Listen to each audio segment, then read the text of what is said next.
ప్రభువునందు ప్రియమైన దేవుని బిడ్డలారా, యేసయ్య నామములో హృదయ అంతరంగము నుంచి మీకు శుభవందనాలండి.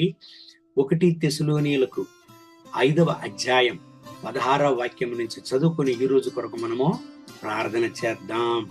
ప్రతి విషయమునందును కృతజ్ఞతాస్తుతులు చెల్లించుడి, ఈలాగు చేయుట యేసుక్రీస్తునందు మీ విషయములో దేవుని చిత్తము. దేవుని బిడ్డలారా, మన విషయములలో దేవుని చిత్తము ఏమండి? మనము కృతజ్ఞతాస్తుతులు గల హృదయము కలిగి ఉండడమే దేవుని చిత్తం. అలాగ మనం కలిగి ఉండుటప్పుడు మన జీవితంలో ఏమి జరుగును? మన యొక్క విశ్వాసము పెరుగును. దేవునిలో ఉండేటువంటి మనకు కలిగిన నమ్మకం పెరుగును. అంత మాత్రం కాదు, దేవునిలో మనం స్థిరపడతాం. దేవుని గురించిన విశ్వాసం మనలో పెరుగుతుంది అనే విషయాన్ని మనం మరిచిపోకూడదు. దేవుని బిడ్డలారా, మనం ఎంత బలవంతులంగా ఉన్నామో ఆయనకు తెలుసు. మనం ఎంత బలహీనముగా ఉన్నామో కూడా ఆయనకు తెలుసు. ఆయనకు తెలియకుండా పరిస్థితులను మన జీవితంలో అనుమతిస్తాడా? లేనే లేదండి. కీర్తనకారుడు పాడుతున్నాడు చూడండి, నా జీవితములో నేను ఉపద్రవపడడము మంచిది, దాని నిమిత్తము దేవా నీ ప్రమాణములను నేర్చుకుంటున్నాను, నీ ధర్మశాస్త్రమును నేను నేర్చుకుంటున్నాను అని కీర్తనకారుడు కృతజ్ఞతాస్తుతులు చెల్లించి ఆయన ఉపద్రవ సమయములో దేవుని గురించి సంతోషించి పాడాడు.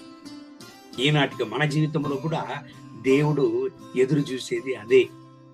దేవుని బిడ్డలారా, ఏ పరిస్థితి అయినా చోలిపోకూడదు. దేవుని సన్నిధిలో కృతజ్ఞతాస్తుతులు గల హృదయము గల దేవుని బిడ్డలుగా దేవుని నామాన్ని హెచ్చించాలనే ఆయన మన నుంచి ఎదురు చూస్తున్నాడు. ప్రతి ఒక్క విషయమును గురించిను దేవుని నామాన్ని స్తుతించండి, గణపరచండి, కృతజ్ఞతాస్తుతులు చెల్లించండి. ఈ దేవుని వాగ్దానం బట్టి దేవుడు మిమ్మల్ని ఆశీర్వదించి ఈ రోజంతా మిమ్మల్ని నడుపును గాక. కళ్ళు మూసి ప్రార్థన చేద్దామండి. మహోన్నతమైన ప్రభువా, ఈ ఉదయకాల సమయంలో నా ప్రియమైన సహోదర సహోదరుల కొరకు ప్రార్థన చేస్తున్నాను. వీళ్ళని ఆశీర్వదించండి, మీ రక్తపు కోటలో దాచుకోండి.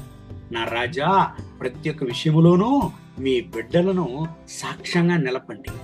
వీళ్ళ బలహీనతలను ఎరిగి ఉన్న దేవా, వీళ్ళను బలపరచండి, వీళ్ళ బలహీనతలను నిర్మూలించండి. మీ కృపా సన్నిధి ఈ బిడ్డలకు తోడుగా నీడగా ఉండునుగాక. మీ మహిమ ప్రసన్నతతో ఈ బిడ్డలను కూడా నింపండి, సహాయం చేయండి, దీవించండి. నా రాజా, వీళ్ళ అవసరతలంతా సంధించండి. నా రక్షక, మీ బిడ్డలు చోలిపోక బలపరిచి ప్రత్యేక విషయంలోనూ కృతజ్ఞతాస్తుతులు గల దేవుని బిడ్డలుగా మీ కొరకై సాక్ష్యంగా బిడ్డల్ని కూడా ప్రకాశింపజేయండి. మహిమ ఘనత స్తుతి మీకే. యేసయ్య నామములో వేడుకుంటున్న మా ప్రియ పరలోకపు తండ్రి, amen, amen. May God bless you. Have a blessed day.